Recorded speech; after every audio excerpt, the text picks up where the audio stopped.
ராதே கிருஷ்ணா. அழகான அத்ரி அனசுயா போகிற வழி.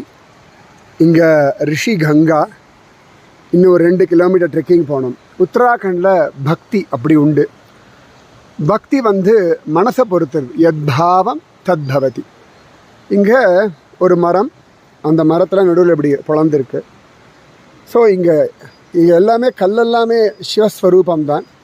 ஸோ இங்கே உள்ள சிவலிங்கம் மாதிரி வச்சுருக்கா. அப்போ இது ஒரு கோவில் மாதிரி ஆகிடுது இல்லையா? அப்போ பகவான் மேலே நேர தண்ணியோ இதுவும் வழக்கூடாதுன்றதுனால மேலே அப்படி ரூஃப் மாதிரி ஒரு கல்லையே கொண்டு வச்சு இதோ எத்தனை அழகு பாருங்க. தெய்வம் மனுஷாளுடைய பக்திக்கு வசப்படுறது அப்படின்றதுக்கான உதாரணம் இதெல்லாம் தான். மனசு தான் பக்திக்கு அவசியம்.